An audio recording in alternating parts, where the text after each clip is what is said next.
नमस्कार आप सभी को। सबसे पहले मेरी ओर से नव वर्ष की हार्दिक शुभकामनाएं आप सभी बहनों भाइयों को। Happy new year 2023। प्रकृति करे ये जो नया साल है वो आप सबके जीवन में नई खुशियां, नई उमंग, सक्सेस सब कुछ लेकर आए। नरेंद्र शर्मा पीजीटी संस्कृत जी बोलने वाली हूँ इसके बारे में। Bindiya Dhiman hello. Neeraj Kumar Ram Ram. Rakesh Garewal good evening. Rajbanu Ram Ram. Bindiya Dhiman I am good sister, how are you. Happy Yadav HKRN में तो वही लगेगा जिनकी इनकम कम है, बाकी तो फॉर्म ही मत भरो। किसी की इनकम 1.80 से कम नहीं है। ये सब बेकार की बातें हैं। सब एक्सपीरियंस वालों को तो लेते हैं। खैर इस बार शायद फ्रेशर्स को ले रहे हैं और टोटल वैकेंसीज भी नहीं बताई हैं। Royal Navit Yadav good evening भाई। विजेंद्र सिंह नमस्कार, आपको भी शुभकामनाएं। संदीप राम राम भाई। बिट्टू नमस्कार। Shravan Kumar good evening. Umesh Bhardwaj happy new year to you too. Sandeep Kumawat happy new year brother. सियासते में एक्सटेंशन लेक्चर का इंटरव्यू 8 दिसंबर को था, अभी तक रिजल्ट डिक्लेयर ना हुआ है। मैडम गवर्नमेंट एचकेआरएन से पोस्ट करना चाहती है। It might be possible. Gurdeep Nav good evening. Sandeep hello. Rajesh Kumar नहीं लिया है जी एक्सपीरियंस वालों को। जी मैं यही कह रही हूँ, इस बार शायद फ्रेशर्स को लिया है। देन ऑल्सो 1.80 जो क्राइटेरिया समझ नहीं आता, अंत्योदय ये सब कुछ। चलो इन सब के बारे में बात करेंगे। आप लोग जुड़ जाइए, फिर स्टार्ट करते हैं। और इसी के साथ ना वो जो पीजीटी की वैकेंसी निकली हुई है, साथ में असिस्टेंट प्रोफेसर की, जिसमें एचपीएससी की बहुत सारी विभिन्न वैकेंसीज में 50% का क्राइटेरिया दिया है क्वालिफाई करने के लिए, plus negative marking, which is not easy to achieve. तो उसके रिगार्डिंग भी हमें क्या करना चाहिए, क्योंकि सरकार ना बैकफुट पे जाती हुई नहीं नजर आ रही है। सरकार एकदम एडमेंट हो गई है और सरकार को बस ये थोपना ही है अभ्यर्थियों के ऊपर। तो ऐसे में अभ्यर्थी क्या करें? ऐसे अभ्यर्थी जो अपने घरों से नहीं निकलना चाहते हैं, बाहर नहीं जाना चाहते हैं। हरियाणा की प्रैक्टिकल एक प्रॉब्लम पता क्या है कि यहाँ पर युवाओं को सब कुछ घर बैठे बैठे चाहिए। और ऐसे में लड़ाई जब हम एकजुट होकर नहीं लड़ सकते हैं सड़कों पर आकर, या सरकार से बात नहीं कर सकते इकट्ठे होकर, तो ऐसे में क्या कर सकते हैं आप लोग, कैसे योगदान दे सकते हैं, ये आप लोग मुझे बताएंगे और जो मुझे लगता है वो मैं आपको बताऊंगी। ठीक है, चलो जुड़ते जाएंगे, स्टार्ट करते हैं। हमारी सरकार ठेकेदार, हरियाणा सरकार ठेकेदार, साफ साफ बोलूंगी, सीधा सीधा बोलूंगी। इन्होंने आते ही कहा था कि हम ठेकेदारी व्यवस्था खत्म करेंगे, ठेकेदारी सिस्टम खत्म करेंगे, लेकिन सरकार खुद ठेकेदार बन गई है। और बनी थी किनके लिए कि जो ठेकेदारों के द्वारा छोटे कर्मचारी लगाए जाते थे कहीं पे भी, जैसे एमसी में लगा दिया, एमसीडी में लगा दिया, कहीं भी लगा दिया, उनका शोषण करता था ठेकेदार। तो उनको शोषण से बचाने के लिए ये थी ठेकेदारी व्यवस्था, जिसकी सरकार ठेकेदार बनी थी।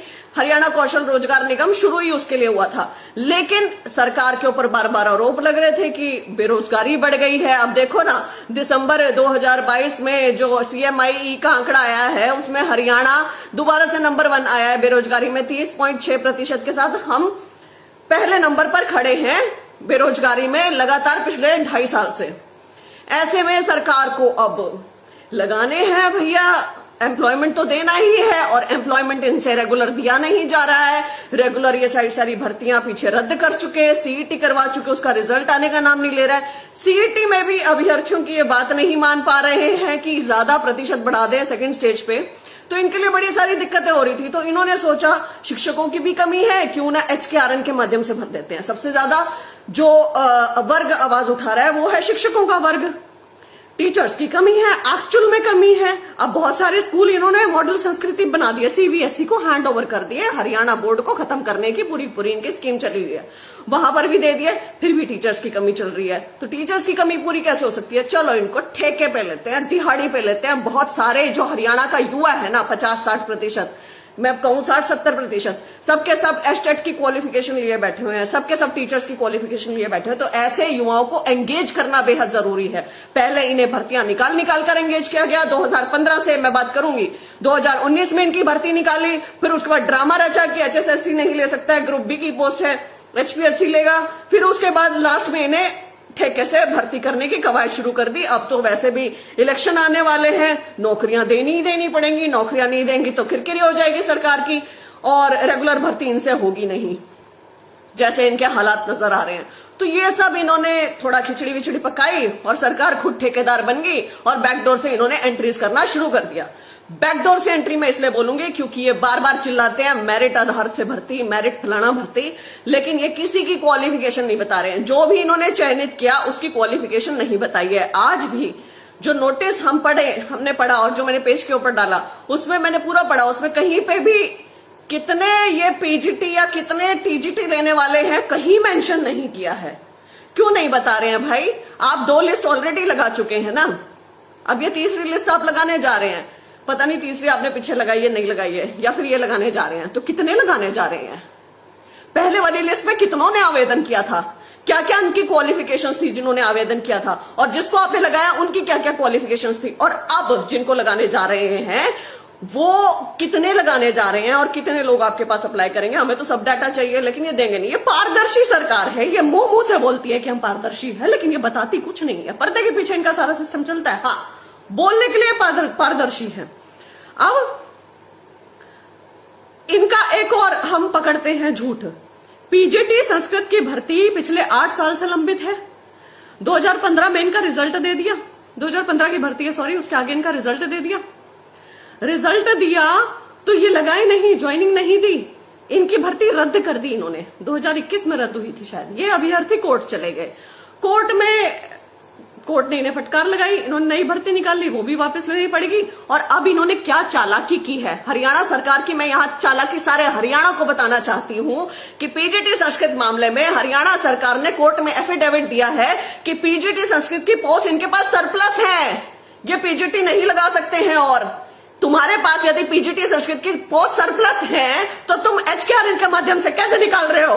30 दिसंबर 2022 को तुम्हारे नोटिस में पीजीटी संस्कृत का नाम भी कैसे आ रहा है यदि तुम्हारे पास सरप्लस है तो?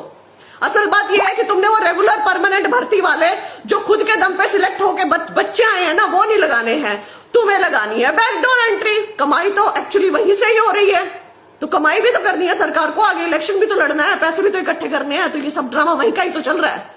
नहीं है ये ड्रामा तो बताओ ना किस किस की क्या क्या क्वालिफिकेशन है, बट नहीं बताना है। अब कोर्ट में ऐसे एफिडेविट देते हैं ये महानुभाव, जहां इनकी सरप्लस होती है भर्तियां, बाहर ये उन्हीं भर्तियों को ठेकेदारी सिस्टम से अनाउंस कर देते हैं। ये है हमारी सरकार का पारदर्शी, ईमानदारी, निष्पक्ष बिहेवियर। ये है अच्छे ईमानदार प्यारे लोग। इन्होंने जो रेगुलर पीजीटी की भर्ती निकली, अब कॉन्ट्रैक्ट पे भर्ती हम क्यों करते हैं या सरकारें कॉन्ट्रैक्ट पे भर्ती क्यों करती है? स्टॉप गैप अरेंजमेंट होता है। वो क्या अरेंजमेंट होता है कि जब तक परमानेंट भर्ती ना हो तब तक टेम्परेरीली हम कॉन्ट्रैक्ट पे इनको ले रहे हैं। लेकिन ये चालाक हरियाणा सरकार ने किया क्या कि रेगुलर में ये पोस्टें नहीं निकाली, रेगुलर में नहीं निकाली, कॉन्ट्रैक्ट में निकाल दी। कहने का अर्थ ये है कि इन्हें रेगुलर में पोस्ट निकालनी नहीं, कॉन्ट्रैक्ट में निकाल के इन सारे टीचर्स को परमानेंट करने की साजिश है।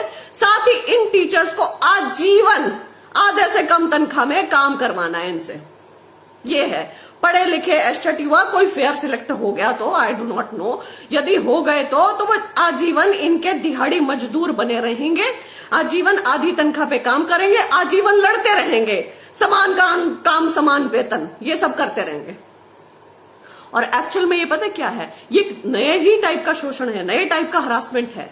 ये एक्चुअली बेरोजगारी इतनी बढ़ चुकी है, बेरोजगार युवा इतने ज्यादा मैं कहूं लाचार हो गए हैं ना, तो उनकी लाचारी का फायदा उठाना, उनकी लाचारी का फायदा उठाया जा रहा है, ये भी है साथ में। एनीवेज, इन महानुभावों के इंटेलिजेंट हरियाणा सरकार और इनके अधिकारियों, आप दोनों को मैं कहना चाहूंगी, सुनिए आपके पैरामीटर्स क्या है सिलेक्शन के? आपके मेरिट बेस्ड सिलेक्शन के पैरामीटर्स, जिसको आप कहते हो ना मेरिट व्यवस्था, आपका मिशन मेरिट, उसके पैरामीटर्स है weightage to educational qualification 10 marks. बस 150 में से 10 अंक है एजुकेशनल क्वालिफिकेशन के। ये इनकी मेरिट बेस्ड व्यवस्था है। कोई बोलने वाला नहीं है, कोई विपक्ष का नेता ढंग से खड़ा होकर इनसे सवाल पूछने लग जाए ना, तो इनके मुंह में जुबान ना रहे, इनके पास कोई जवाब ना रहे। विधानसभा में कोई ढंग से इनसे क्वेश्चन पूछ ले तो इनके पास जवाब ना हो कि ये क्या इसका जवाब दे। क्या मेरिट बेस्ड व्यवस्था है 10 नंबर एजुकेशनल क्वालिफिकेशन के? इसे बोलोगे तो मेरिट बेस्ड व्यवस्था। एनुअल फैमिली इनकम को 40 अंक दिए हैं, अंत्योदय वाली मुख्यमंत्री की जो योजना है उसको 50 अंक दिए हैं, 90 अंक तुम आय को दे रहे हो मेरिट बेस्ड व्यवस्था में। उसके बाद 15 अंक तुम एज को दे रहे हो मेरिट बेस्ड व्यवस्था में। उसके बाद सोशियो इकोनॉमिक को 5 अंक दे रहे हो मेरिट बेस्ड व्यवस्था में। उसके बाद तुम रेजिडेंस को 10 अंक दे रहे हो मेरिट बेस्ड व्यवस्था में। ये तुम्हारी मेरिट बेस्ड व्यवस्था, ये तुम्हारा मिशन मेरिट। तुमने एक्चुअली हरास कर दिया है, तुमने एक्चुअली फ्रस्ट्रेट कर दिया है हरियाणा के पढ़ने लिखने वाला जो युवा वर्ग है ना, जो मेहनती वर्ग है, जो हार्ड वर्किंग है, उसको संपूर्ण तरीके से तोड़ने की साजिश चल रही है हरियाणा सरकार की। और एक ऐसा ढंग का नेता नहीं जो खड़ा होकर इनके लिए आवाज उठा दे और डट के खड़ा हो जाए मुख्यमंत्री के सामने और सरकार के सामने। हिम्मत है, खड़े हो ना, इनसे सवाल पूछो, क्यों नहीं पूछते हो? मेरिट बेस्ड व्यवस्था, एस्टेट के 20 अंक, अरे एस्टेट वाले अप्लाई कर सकते हो तो एस्टेट के अंक जोड़ो ना जोड़ो एक समान, लेकिन 10 अंक एजुकेशनल क्वालिफिकेशन के, 90 अंक आय के, 15 अंक एज के, 10 अंक रेजिडेंस के, 5 अंक सोशियो इकोनॉमिक के। Do help with your merit based व्यवस्था। आपको पता ही नहीं है मेरिट होता क्या है। क्यों ना कहूं मैं, आप अनपढ़ सरकार है, क्यों ना कहूं अनपढ़ मंत्री भरे पड़े हैं सरकार के अंदर, क्यों ना कहूं, और क्यों ना पूरा हरियाणा कहे अनपढ़ों की सरकार, अनपढ़ कहीं के। अनपढ़ों को यह भी नहीं पता कि मेरिट क्या होता है।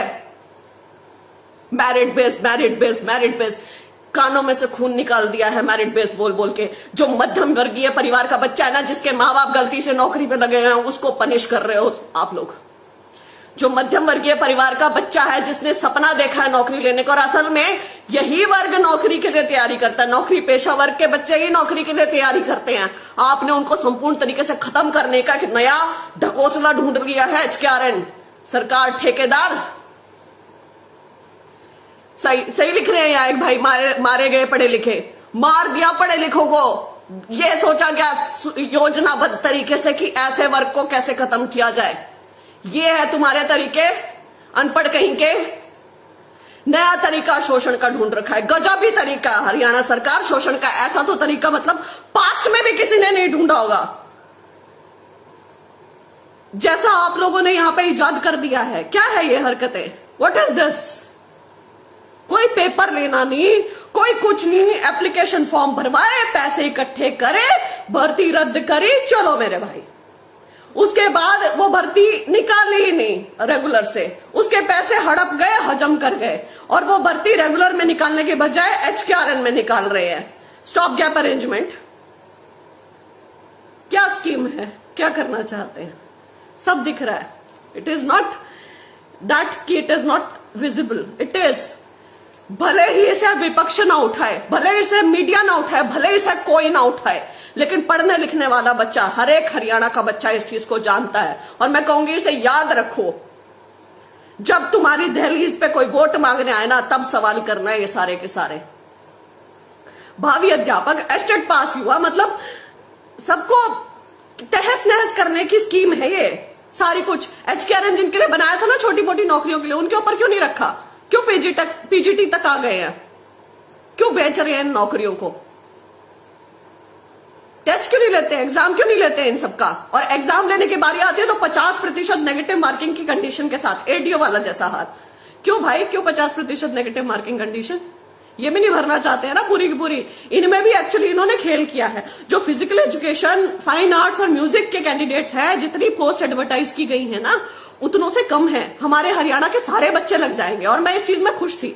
लेकिन उसमें भी इन्होंने क्या किया है कि उनका टेस्ट लेंगे तो ऑब्वियसली वो क्लियर नहीं कर पाएंगे। इनकी मेन मंशा तो यही है ना कि सीटें खाली छूटनी चाहिए ताकि उसे बैकडोर एंट्री से भरे। मेरिट बेस्ड व्यवस्था फिर चिल्लाए, पारदर्शिता से भर्ती कर दी जिसमें किसी की क्वालिफिकेशन ये ना बता सके, ये सब चीजें।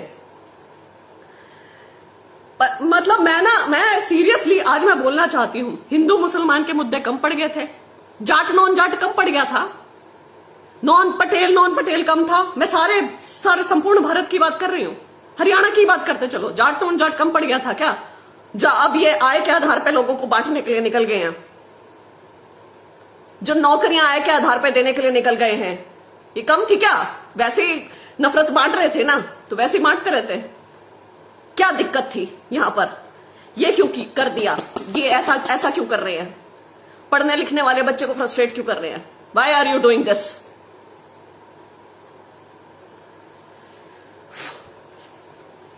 नाइंसाफी है ये, अन्याय है ये, शोषण है ये, बर्बादी है ये पढ़ने लिखने वाले बच्चों की।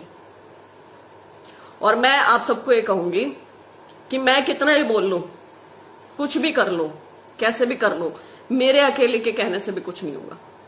सरकार इस चीज के ऊपर नहीं पीछे जा रही है, और नहीं पीछे जा रही है तो इसमें नुकसान किसका है? इसमें सोचना पड़ेगा, करना पड़ेगा, कुछ ना कुछ तो करना पड़ेगा। युवा वर्ग चुप नहीं बैठ सकता है। हरियाणा इतना कमजोर कैसे हो गया? हरियाणा के युवा ऐसे कमजोर कैसे हो गए? हम क्यों जो भी हम पे थोपा जा रहा है उसे मानते चले जा रहे हैं? जो भी हमारी प्लेट में हमें गंद दिया जा रहा है हम उसे खा रहे हैं। क्यों क्यों क्यों? मेरा क्वेश्चन है ये, क्यों क्यों नहीं इसके लिए कोई कुछ कर सकता है? सड़कों पे नहीं उतर सकते ना, तो प्रैक्टिकल सोल्यूशन बताने के लिए आ रही हूं। अभी मैं टेलीग्राम ग्रुप एक बनाऊंगी, HKRN के विरोधी सारे जितने भी अभ्यर्थी हैं पढ़ने वाले, और जो 50% और नेगेटिव मार्किंग के लिए संघर्ष करना चाहते हैं, वो सब उसमें जुड़े, सब जुड़ेंगे। सबसे पहला तो ये है कि हम सबको इकट्ठे होना है। ये जो भी इन सब चीजों के विरोधी है ना, उन सबको एक जगह इकट्ठे होना है, क्योंकि आप बिखरे हुए हैं। 4 लोग कहीं हैं, 1 लोग कहीं, अलग अलग मुझे कॉल करते हैं। मैं सबकी कॉल्स भी नहीं अटेंड कर सकती हूँ, मैं सबसे बात भी नहीं कर सकती हूँ अलग से, मेरी भी कुछ प्रैक्टिकल है दिक्कतें। तो हम सब एक प्लेटफॉर्म पे इकट्ठे होते हैं। दूसरा, हम ये जानते हैं कि जो हमारे भारत देश का सबसे बड़ा विपक्ष है राहुल गांधी, वो हरियाणा में अब दोबारा आ रहे हैं सेकंड चरण में। तो हम एक ट्विटर कैंपेन चलाएंगे। ट्विटर कैंपेन के हैशटैग्स भी मैं आपके साथ शेयर कर दूंगी। 2 हैशटैग हम चलाएंगे जिसमें सब कुछ कवर हो जाएगा। सारी चीजें मैं उसके अंदर डाल दूंगी और बहुत ही जल्द मैं आपके साथ उस चीज को शेयर करूंगी। तो हम उन्हें टैग करेंगे, हम मोदी जी को टैग करेंगे, और हम हमारे मुख्यमंत्री को टैग करेंगे। हम इन तीनों को टैग करेंगे। जानबूझ के मैं राहुल गांधी का नाम ले रही हूं क्योंकि राहुल गांधी आ रहे हैं और कर रहे हैं ना यहाँ पे आके रैली, तो उन्हें पता लगना चाहिए। तो एक दिन का, पूरे दिन का ट्विटर कैंपेन रहेगा, और प्लीज इसमें सबके सब साथ देना। सबका मेरे को संपूर्ण साथ चाहिए, पूरे दिन साथ चाहिए। हर एक आदमी कम से कम 100 कर दे ट्वीट्स। ट्विटर डाउनलोड करें, कैसे क्या करते हैं उसमें प्लीज सीखें आप चीजें, और उस चीज को मैं करती हूँ। यहाँ पे आपको हैशटैग्स वगैरह देती हूँ और हम ये लोग करेंगे, ठीक है?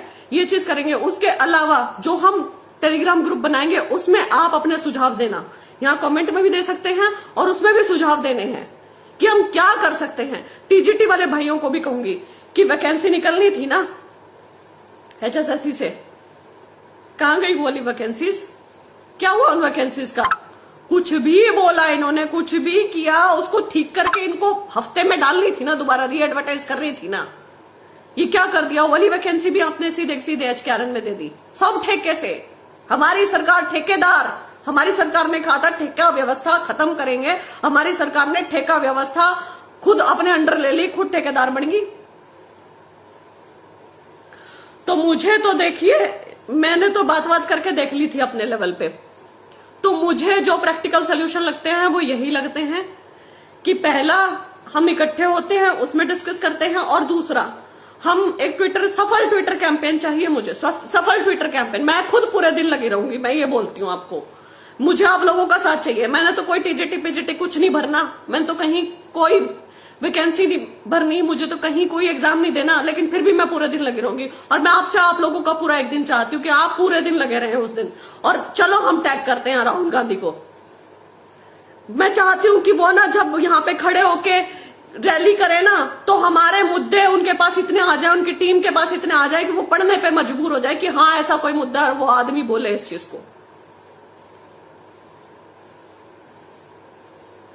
प्लीज ये करें, ये करना है। We do not have anything else in our hands.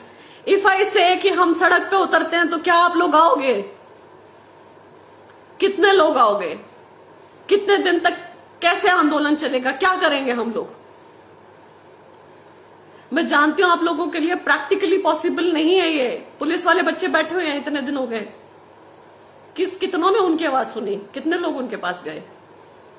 सरकार के कानों पे जू तक रेंग रही है। पीटीआई वालों ने कितना बड़ा आंदोलन कर लिया। कहां चोट लगती है इन्हें? जहां इनका मुद्दा सेंटर तक पहुंचता है, पहुंचाते हैं ना फिर सेंटर तक, ठीक है। उसके बाद लेटर मुहिम चलानी है या नहीं, गवर्नर ऑफ इंडिया को इन्वॉल्व करना है या नहीं, उन तक भेजने हैं या नहीं, उन सब के ऊपर मैं बात करूंगी, उन सब के ऊपर हम लोग विचार करेंगे, लेकिन सबसे पहले ये होना चाहिए। ओके, इसी के साथ मतलब आज मैं सोच रही थी कि लाइव आऊंगी और नववर्ष की शुभकामनाएं दूंगी, लेकिन ये लेटर पढ़ के ना मतलब दिल एकदम तिलमिला गया। क्या नववर्ष हमारा, क्या आपने दिया है? ये तोहफा दे रही है हमारी सरकार हमें। तो इसके बिना, इसके ऊपर बोले बिना रहा नहीं गया। लेकिन एक चीज के लिए मैं तहे